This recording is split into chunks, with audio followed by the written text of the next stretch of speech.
Assalamualaikum warahmatullahi wabarakatuh. Ketemu lagi di kuliah statistik dan probabilitas dengan saya Fajar Rizawati.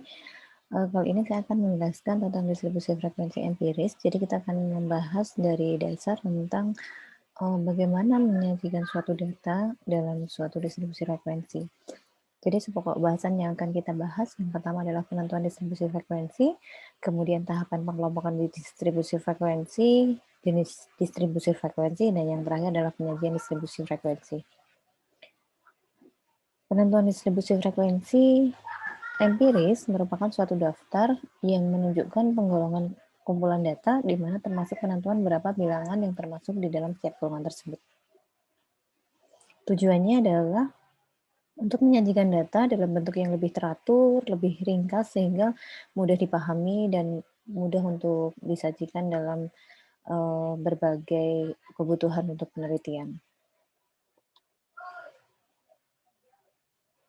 Variabel penyelidikan di sini kalau bicara tentang distribusi frekuensi tidak pernah lepas dari yang namanya variabel penyelidikan atau variabel penelitian gitu kan ya. Apa itu variabel penyelidikan? Merupakan objek yang diselidiki. Jadi kalau misalnya kita bicara variabel dalam suatu penelitian, itu adalah objek yang kita teliti. Kemudian nilai variabel itu merupakan nilai dari masing-masing penyelidikan atau pengujian. Sebagai contoh misalnya nih, apabila seorang ahli beton mengadakan pengujian tentang kekuatan karakteristik beton, di mana untuk mendapatkan kekuatan karakteristik tersebut diperlukan nilai masing-masing pengujian beton. Nah, dari kasus ini kita bisa melihat nih, mana yang variabel penyelidikan dan mana yang nilai variabelnya. Yang merupakan variabel penyelidikan adalah pengujian kekuatan karakteristik beton, sedangkan nilai variabelnya adalah nilai dari masing-masing pengujian beton tersebut gitu kan. Kemudian selanjutnya bagaimana tahapan dan pengelompokan distribusi frekuensi? Eh, yang pertama kita mulai dengan menentukan jumlah kelas, yaitu jumlah kelas ini diperlukan untuk mengetahui nantinya beberapa data yang masuk ke kelas masing-masing berapa gitu kan ya. Kemudian memasukkan angka-angka ke kelas sesuai dengan eee, posisinya atau apa namanya, batasannya gitu kan. Sehingga kita bisa menghitung jumlah, data pada masing-masing kelas gitu kan. Baru setelah itu kita membuat tabel distribusi frekuensi. Nah, distribusi frekuensi dibagi menjadi 2, yang pertama adalah distribusi frekuensi tunggal, dan yang kedua adalah distribusi frekuensi bergolong atau berkelompok. Mungkin bahasanya beda ya, di sini saya memakai bahasa bergolong gitu kan. Nah, nanti kita akan lebih banyak fokus ke data bergolong dibandingkan data tunggal, tapi kita akan coba jelaskan masing-masingnya. Yang pertama kita bahas dulu tentang distribusi frekuensi tunggal. Merupakan suatu pancaran distribusi yang menunjukkan tidak adanya pengelompokan nilai variabel, karena variasinya mungkin nggak terlalu banyak atau karena jumlah datanya sedikit misalnya. Jadi contoh misalnya ini penyelidikan tentang nilai mata kuliah statistik semester 1 mahasiswa jurusan Teknik Sipil Untidar misalnya ya. Kita lihat nih, di sini cuman ada nilai yang variasinya nggak terlalu banyak, dari 4 sampai maksimal berapa nih, 8 gitu kan. Jadi cuma ada 4 jenis data aja atau angka gitu. Jadi kita sebut dia nggak perlu kita golongkan, kita bisa masukkan dia ke dalam distribusi frekuensi tunggal. Sehingga penyajian data distribusi frekuensi tunggalnya bisa kita lihat nih, dari 4 sampai 8 ini tadi angkanya gitu kan atau nilainya gitu kan. Kita bisa hitung masing-masing frekuensinya karena tadi datanya 30 berarti totalnya harus 30. Nah, kalau sedikit berbeda dengan distribusi yang kedua atau distribusi frekuensi bergolong, merupakan suatu pencarian frekuensi yang menunjukkan adanya pengelompokan nilai variabel dalam satu kelas. Jadi, kalau kita ingat atau yang sudah pernah belajar tentang batas kelas gitu, kita bicara ada batas kelas semu, ada batas kelas nyata. Bedanya apa batas kelas semu dan batas kelas nyata ini? Eee, kalau batas kelas semu, batas antar kelasnya ini berbeda gitu kan. Tetapi kalau batas kelas nyata ada satu batas kelas yang sama dengan batas kelas berikutnya gitu kan. Nah, ini yang kita sebut sebagai batas kelas pada distribusi frekuensi bergolong. Kalau tanda kelas ini adalah nilai tengah gitu kan. Jadi antara 3 ke 5 itu nilai tengahnya 4 gitu, atau bisa kita jumlahkan kita bagi 2 gitu sebenarnya. Sehingga ketemu tanda kelasnya ini gitu kan. Nah, ini frekuensinya mungkin hampir sama ya. Kita menghitung nilai yang masuk ke dalam range ini gitu kan, sehingga ketemu total jumlah datanya adalah 32 kalau di sini. Nah, kita lihat nih, pada distribusi frekuensi bergolong ini banyak istilah gitu kan, coba kita lihat. Kalau kelas adalah tiap-tiap kelompok nilai variabel, contohnya tadi ya, ada kelas pertama itu 3 sampai 5, kemudian kelas kedua 6 sampai 8 dan seterusnya. Kalau batas kelas itu sebenarnya merupakan nilai-nilai yang membatasi antar kelas satu dengan kelas yang lain. Ada yang kita sebut tadi ada batas kelas atas, batas kelas bawah gitu kan. Kalau batas kelas atas itu, nilai tertinggi dalam suatu kelas. Kalau batas kelas bawah itu nilai terendah dalam suatu kelas gitu kan. Selain batas kelas atas dan batas kelas bawah, tadi ada istilah batas kelas semu dan batas kelas nyata. Kalau batas kelas semu itu, eee, nilai yang terpisah antara batas kelas yang satu dengan batas kelas yang lain. Sedangkan batas kelas nyata itu ada nilai yang sama antar, batas kelas sebelumnya dengan batas kelas sesudahnya gitu kan ya. Oke, kemudian lebar kelas atau interval kelas adalah jumlah nilai-nilai variabel pada tiap kelas gitu kan.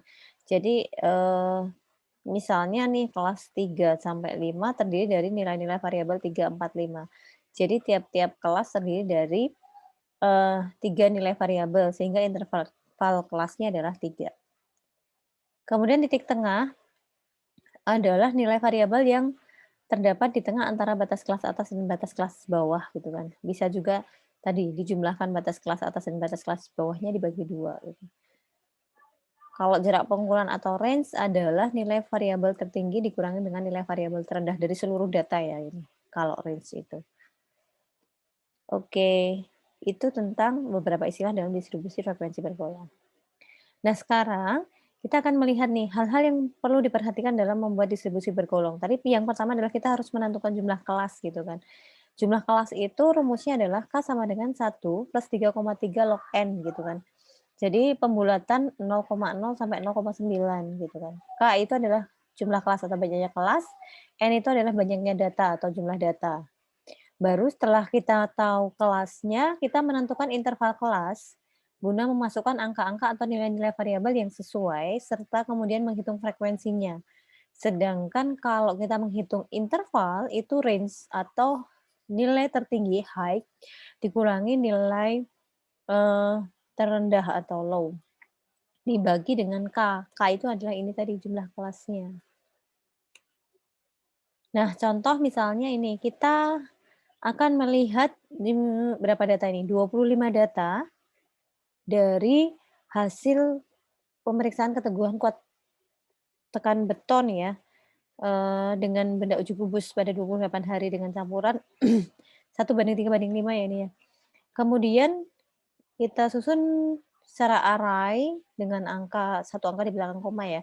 Ini sudah disusun sesuai besarannya, dari sini yang terkecil, sini yang terbesar, sehingga kita tahu yang tertinggi adalah 185,7, yang terendah adalah 157,4. Kita bisa langsung menghitung banyak kelas dengan rumus tadi, ketemu 5,6, sehingga kita bulatkan ke 6, karena jumlah kelas nggak mungkin koma gitu kan. Kemudian kita hitung intervalnya dengan rumus range dibagi jumlah kelas tadi, ketemu dibagi jumlah kelasnya setelah dibulatkan ya, ketemu 4,7167 atau 4,7 boleh pembulatannya. Nah, setelah kita susun, menjadi dalam bentuk tabel seperti ini, jadi kita tadi punya jumlah kelas ada 6. Kemudian data terendahnya 157,4 gitu kan. Intervalnya 4,7, ketika ditambah 4,7 ketemunya 162,1. Karena batas semu sehingga di sini pada digit terakhir kita tambah 1. Kalau misalnya ini 15 misalnya atau 2 digit di belakang koma berarti digit yang kedua yang kita ubah 1 digit. Pokoknya pada digit terakhir yang selalu begitu. Kita tambahkan 1. Ini jadi 62,2, kita tambah 4,7 ketemu 166,9 gitu kan. Nah, seterusnya sampai terakhir ketemunya di sini. 186,1. Apakah 186,1 ini adalah data tertinggi? Belum tentu. Karena ini adalah batas kelas yang kita tetapkan, bukan berdasarkan data tertingginya, tetapi kita ambil data terendah, kita tambahkan interval. Bisa lebih tinggi dari data tertingginya. Yang pasti, data tertinggi pasti masuk di kelas terakhir gitu kan. Kemudian untuk menghitung batas kelas nyata, kita lihat nih selisih antara, apa namanya, pada batas kelas semu ini adalah 0,1. Kalau kita bagi 2, Jadi 162,1 dengan 162,2 ini kan selisih 0,1. Agar menemukan batas yang sama berarti kan ini harus kita jumlahkan, kita bagi 2. Berarti 162,15, di sini juga 162,15. Berarti selisihnya berapa nih? Antara ini 10 dengan 15, berarti selisihnya 0,05. Yang paling gampang sebenarnya udah nggak usah ngitung lagi. Yang di sini kita tambahkan 0,05 gitu kan, jadi 166,95, ini jadi 171,75, ini jadi 176,565. Ini ada yang salah ya kayaknya ya. Ini harusnya 55 nih. Ini 55, ini 35, benar, ini 15. Kemudian di sebelah sini karena ini dengan di sini jaraknya 0,05, di sini kita tambah, di sini kurangi gitu kan. Jadi ini 67 jadi 66,95, di sini jadi 71,75 gitu kan. Di sini jadi 176,55, di sini jadi 181,35 di sini.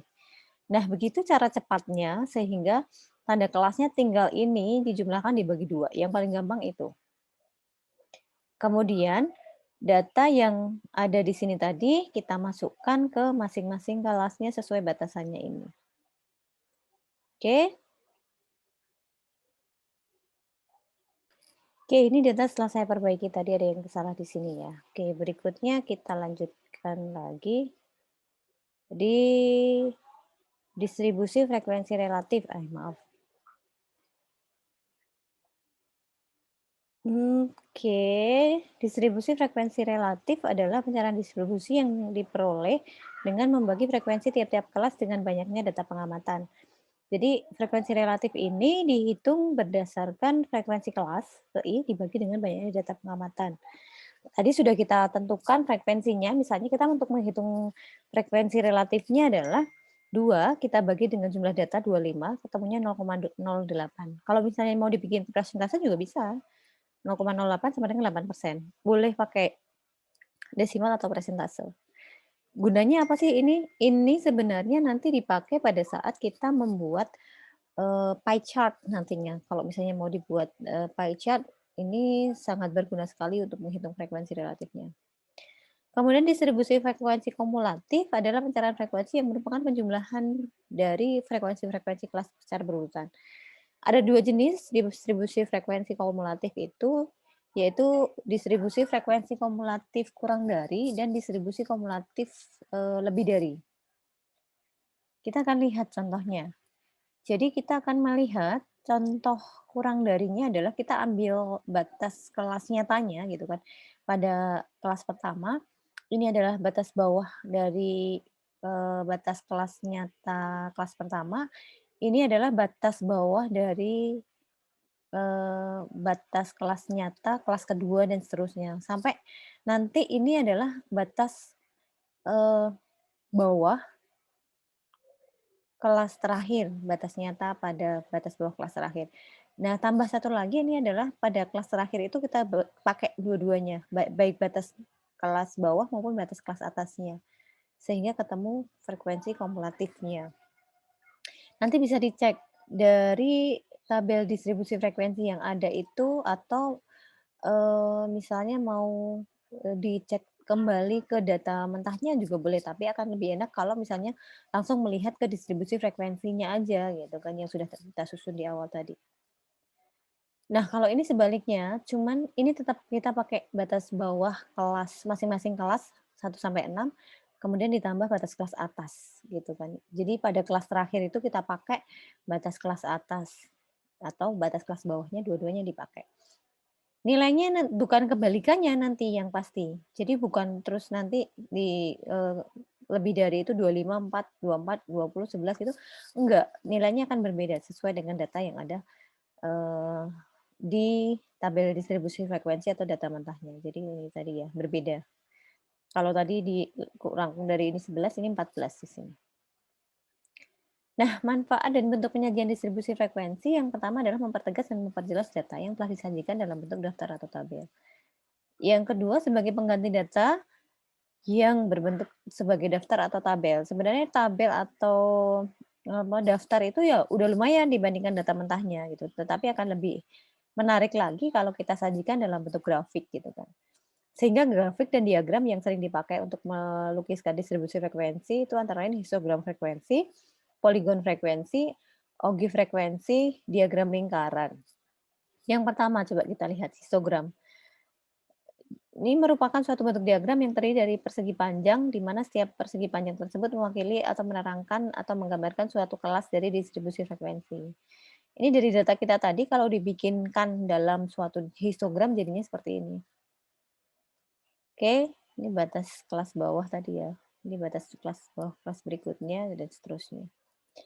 Kemudian poligon merupakan suatu bentuk grafik yang digambarkan eh, dalam bentuk menghubungkan titik-titik tengah dari garis puncak histogram memakai garis lurus gitu kan. Jadi dari histogram yang ada tadi kita hubungkan akan ketemu garis dalam bentuk poligon seperti ini. Tuh, terus yang kedua tadi ada ogive. Ogive itu diambil dari data frekuensi kurang dari dan lebih dari gitu ya. Sehingga ada ogive frekuensi kurang dari, ada ogive frekuensi lebih dari gitu kan. Nih kalau lihat bentuknya yang kurang dari adalah seperti ini, hampir kayak kita ketika di penjadwalan atau di teknik sipil itu kita sering pakai untuk membuat kurva S nantinya. Atau dalam bentuk seperti ini kebalikannya. S atau apa ini?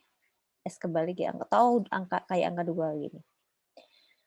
Kemudian diagram yang kita sering lihat, dalam bentuk pie chart atau diagram lingkaran merupakan suatu bentuk diagram yang berbentuk lingkaran dengan jari-jari yang membagi lingkaran itu menjadi beberapa daerah yang luasnya sesuai dengan frekuensinya.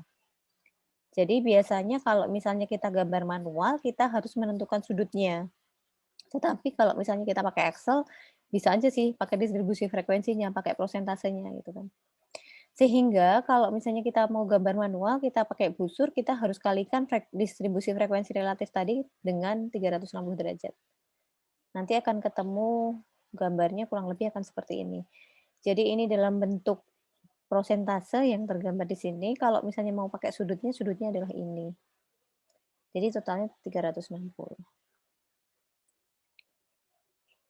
Nah, ini nanti bisa buat latihan, mengerjakan di rumah atau sebagai kuis nanti bisa saya terangkan atau bisa kita kerjakan selama di kelas. Oke, itu saja mungkin, eee, apa, penjelasan tentang distribusi frekuensi empiris untuk video kali ini. Sampai ketemu di video-video yang lain. Assalamualaikum warahmatullahi wabarakatuh.